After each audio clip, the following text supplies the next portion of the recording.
إياك نعبد وإياك نستعين إياك نعبد وإياك نستعين اهدنا الصراط المستقيم صراط الذين أنعمت عليهم غیر المغضوب علیہم ولا الضالین۔ اسلام میں جتنی بھی عبادتیں ہیں وہ الگ الگ طریقے سے اپنا منفرد مقام رکھتی ہیں۔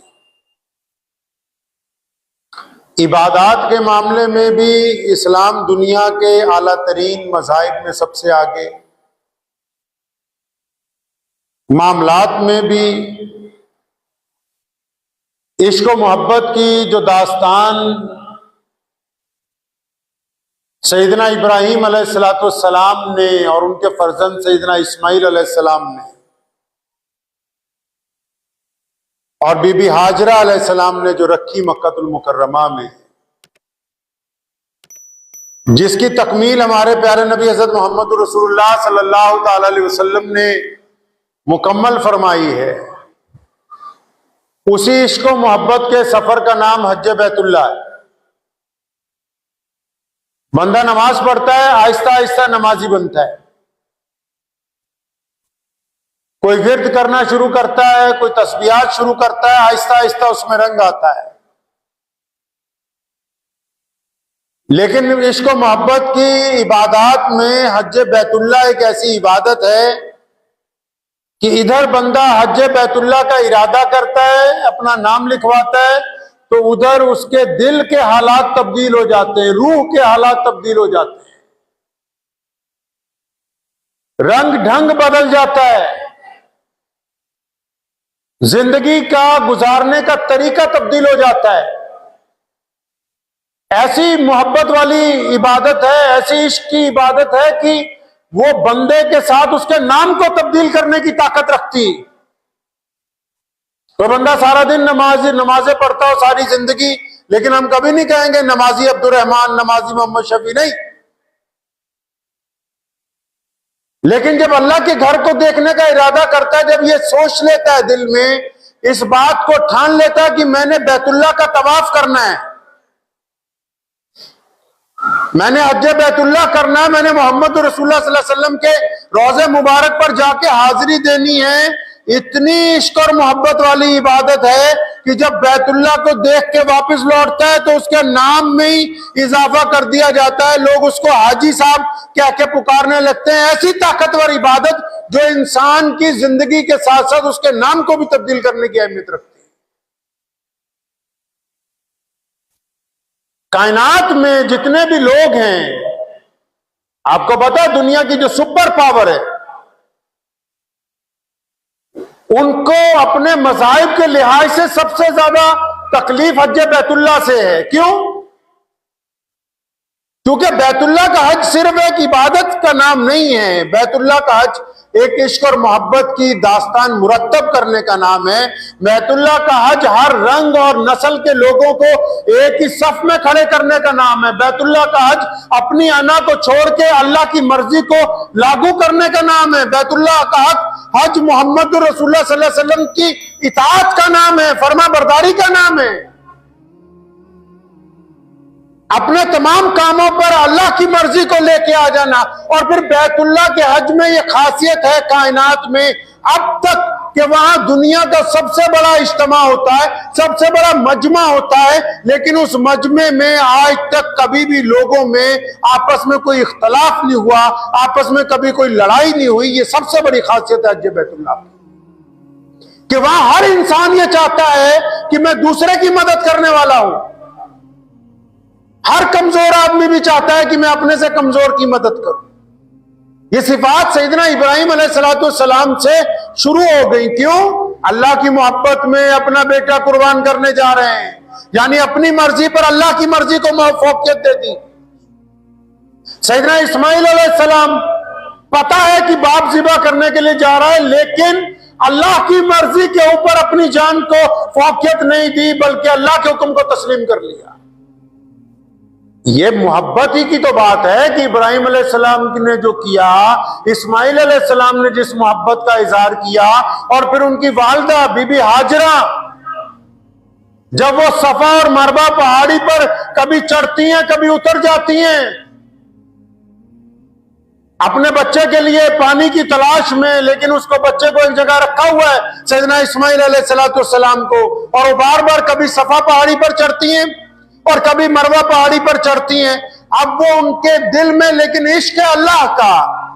کیونکہ جب خامد نے کہا کہ میں اللہ کے لیے جا رہا ہوں تو ایک دفعہ بھی نہیں کہا کہ مجھے اس جنگل میں چھوڑ کے جا رہے ہو، یہاں تو کچھ بھی نہیں، نہ ہوا ہے درست اچھی طرح کیونکہ چاروں طرف اتنا جنگل ہے، نہ یہاں پر پینے کا پانی ہے، یہاں جنگلی جانوروں کا خطرہ کچھ بھی نہیں۔ تو اللہ کریم کو پھر اپنی اس بندی کی ادا اتنی پسند آ گئی، اتنی پسند آ گئی کہ حکم جاری کر دیا محمد رسول اللہ کے ذریعے کہ اپنی امت کو بتا دیں کہ چاہے کوئی کتب ہو، چاہے غوث ہو، چاہے ابدال ہو، چاہے نبی ہو، چاہے حکمران ہو، چاہے گورنر ہو، چاہے بڑا افسر ہو، چاہے دنیا کا کوئی امیر آدمی ہو، وہ بیت اللہ کے حج پر آئے گا اور جب تک ننگے پاؤں ہاجرہ کی چال چل کر نہیں دکھاتا،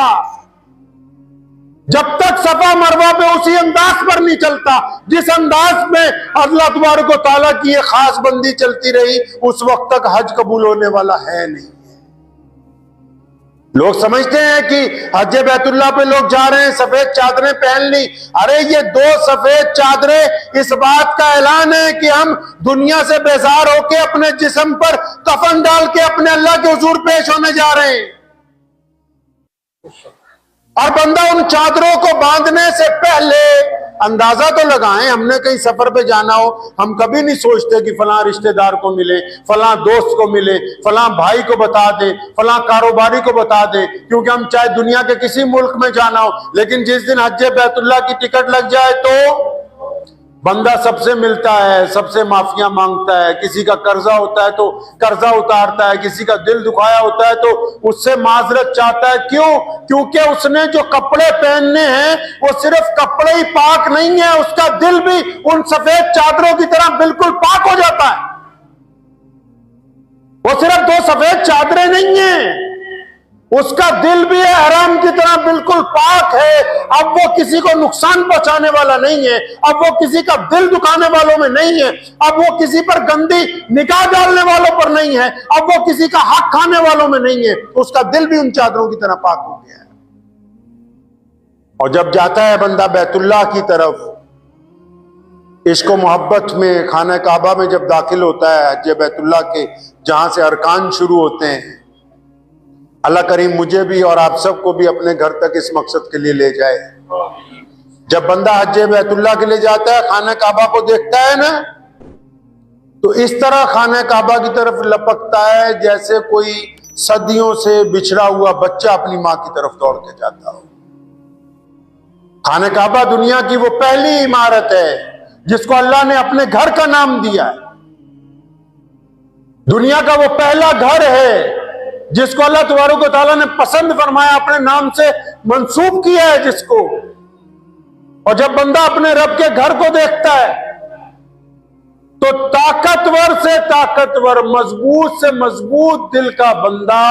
اس کی آنسوؤں کی جھڑی لگ جاتی ہے اور وہ چاہتا ہے کہ بس میں بیت اللہ تک پہنچ جاؤں، اس کا غلاف پکڑوں اور پھر اپنے رب کے حضور لپٹ کے بیت اللہ سے اپنے گناہوں کی معافی جو ہے وہ اپنے رب سے مانگے۔ آپ کیا سوچتے ہیں دنیا کی جتنی طاقتیں ان کو حج بیت اللہ سے فکر نہیں ہے؟ ہاں بھائی، کوئی کائنات میں ایسا مرکز تو بتاؤ۔ بیت اللہ کے مقابلے میں کائنات میں کوئی ایسی عمارت ہی نہیں، کوئی ایسا مرکز ہی نہیں دنیا کے تمام لوگوں کے پاس جس کی طرف ہر منہ، ہر نسل کے لوگ، ہر رنگ کے لوگ، ہر زبان کے لوگ، ہر ایک ملک کے لوگ جس کی طرف متوجہ ہو جائے۔ اکثر کبھی باہر جانا ہوتا ہے تو آپ حج کے دنوں میں کبھی ایئرپورٹ جائیں دنیا کے کسی بھی ملک پہ، اگر ابھی کوئی چھوٹا سا عرس لگ جائے، کوئی چھوٹا سا جلسہ ہو جائے تو ایک آدھی سڑک پہ ٹریفک جام ہو جاتی ہے، لیکن بیت اللہ کی عظمت آپ دیکھیے، جن دنوں میں حج بیت اللہ ہوتا ہے دنیا کی سڑکیں تو سڑکیں، ہوا میں ایئر ٹریفک تک جو ہے اس کا نظام بیت اللہ کی طرف مڑ جاتا ہے۔ بڑی بڑی ایئرپلین کی جو کمپنیاں ان کو اپنی فلائٹوں کا شیڈیول چینج کرنا پڑتا ہے کیونکہ مسلمان جو ہے بیت اللہ کی طرف جا رہے ہیں۔ کائنات میں بڑی طاقتیں اس بات سے خوفزدہ ہیں کیونکہ ان کے پاس اس کے مد مقابل کوئی مرکز نہیں، کوئی عقیدت نہیں۔ اور مسلمانوں کا جذبہ آپ دیکھیں، مسلمانوں کا جذبہ دیکھیں، جب ہم بیت اللہ کے صحن میں جاتے ہیں، محمد رسول اللہ صلی اللہ علیہ وسلم جب گئے طواف کرنے کے لیے تو مسلمانوں نے نہایت عاجزی کے ساتھ، انکساری کے ساتھ بیت اللہ کو پکڑ کے دعائیں کی ہیں، اور جب بیت اللہ کا چکر لگاتے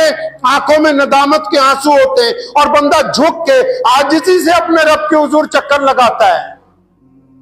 اور ان چکر لگانے کے ساتھ ساتھ نبی علیہ الصلوۃ والسلام جب طواف کرتے تھے، جب چکر لگا رہے تھے، 1 2 3 چکر جب مکمل ہوئے، اللہ تعالیٰ نے نبی علیہ الصلوۃ والسلام کو حکم جاری کر دیا، میرے پیارے محبوب اب آگے جب چلو گے نا تو اب ذرا چھاتی اٹھا کے، گردن اٹھا کے ایک چکر ذرا اکڑ کے، کیونکہ دنیا میں جتنی اسلام مخالف طاقتیں ہیں ان کو بھی یہ پیغام دینا ہے کہ جو حج بیت اللہ کرنے کے لیے آئے ہیں یہ کمزور لوگ نہیں ہیں، اللہ کے حضور یہ عاجزی انکساری والے ہیں، دنیا کے سامنے یہ طاقتور ترین قوم کی طرح موجود ہے۔ سیدنا عمر رضی اللہ تعالیٰ عنہ نے ایمان دیکھیے، اپنے غیر مسلم بھائیوں اور دوستوں کو بتاتا ہوں، بہت سارے لوگوں کی غلط فہمی ہے کہ شاید کسی پتھر کو چوم رہے ہیں یا اس کا طواف کر رہے ہیں۔ مسلمانوں کے دوسرے خلیفہ امیر المومنین سیدنا عمر بن خطاب رضی اللہ تعالیٰ عنہ بیت اللہ کا حج کر رہے ہیں، طواف کے لیے چکر لگا رہے ہیں، حجر اسود کے آگے پہنچے، اس پتھر کے آگے جو مبارک پتھر ہے جس کو ابراہیم علیہ السلام نے اپنے ہاتھ سے بیت اللہ میں لگایا اور جس کو محمد رسول اللہ نے اٹھا کے خانہ کعبہ میں پیوست کیا ہے، جس کو بوسہ دینا بڑی عظمت کی بات ہے، سیدنا عمر بن خطاب رضی اللہ تعالیٰ عنہ نے بیت اللہ میں لگے ہوئے حجر اسود کو دونوں کناروں کو اپنے ہاتھوں سے پکڑا اور فرمایا، حجر اسود سن لے میری بات کان کھول کے کہ تو صرف ایک پتھر ہے، خدا کی قسم اگر محمد رسول اللہ نے تجھ کو نہ چوما ہوتا تو خطاب کا بیٹا کبھی تیرا بوسہ نہ دیتا۔ وہ جو عشق و محبت حجر اسود کے ساتھ ہے، وہ جو محبت بیت اللہ کے ساتھ ہے،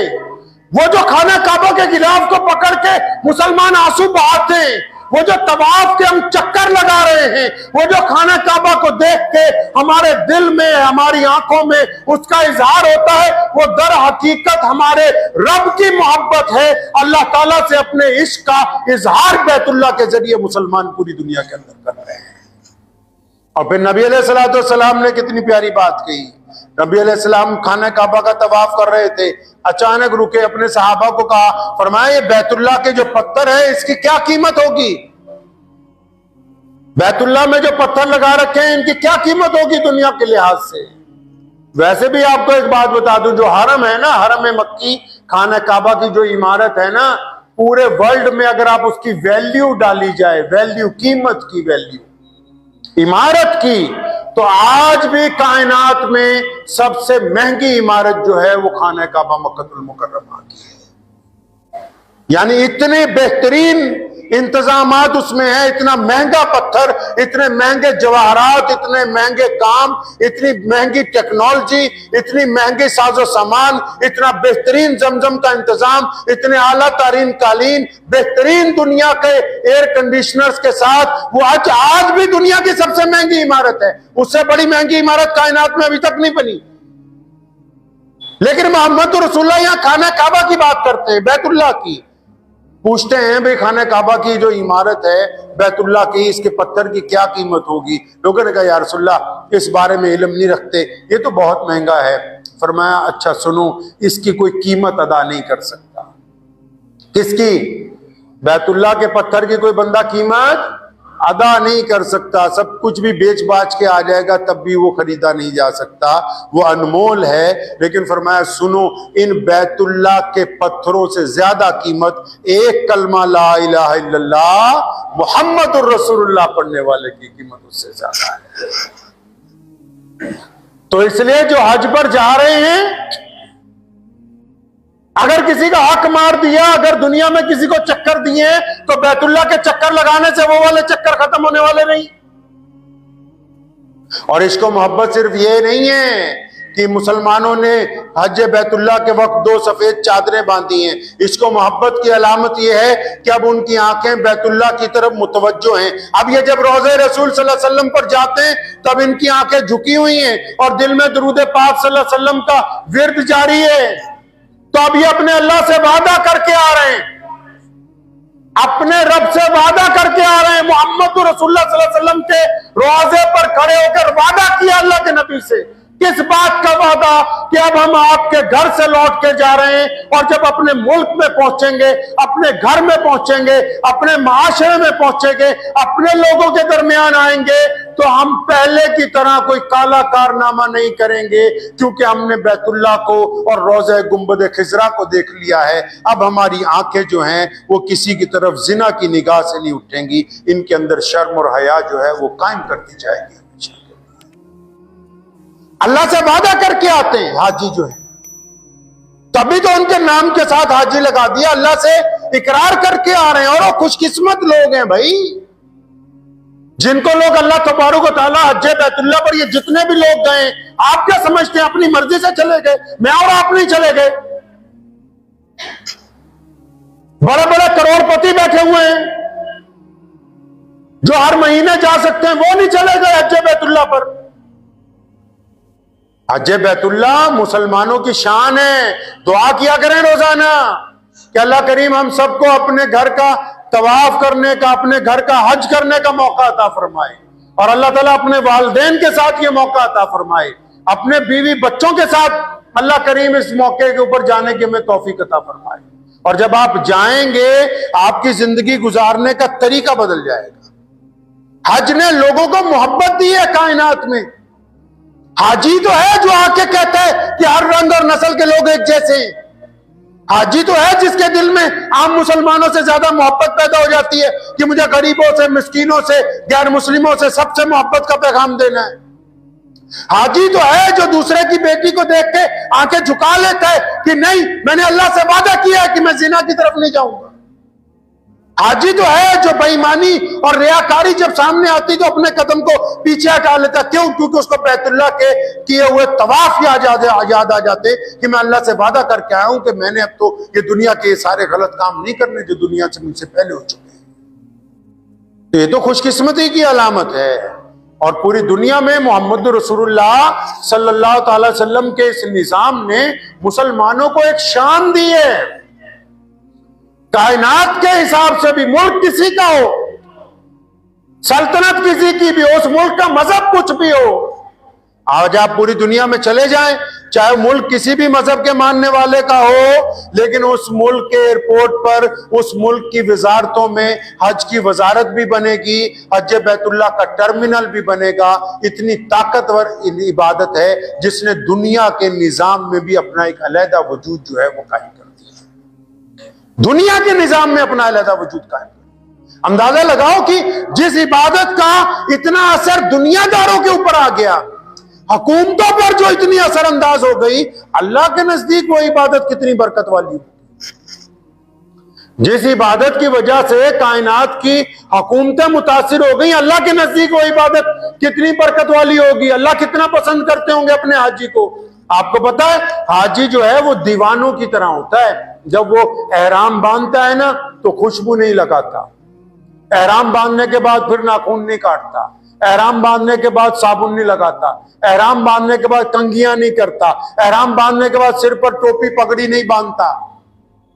دیوانوں کی طرح۔ آپ جائیں، اللہ ہم سب کو لے جائے عرفات کے میدان میں، جن دنوں میں حج کے ارکان ادا ہوتے ہیں، امیر بھی غریب بھی وہیں پتھروں کے درمیان چادریں بچھا کے اس طرح بیٹھے ہوتے ہیں۔ وہ جو دن زندگی کے گزرتے ہیں وہ اس بات کا احساس دلاتے ہیں کہ کائنات میں بندے دنیا کی کوئی ساز و سامان کام آنے والا نہیں ہے، اگر کوئی چیز سب پر فوقیت رکھتی ہے تو اللہ اور اس کے رسول صلی اللہ علیہ وسلم کی محبت ہے۔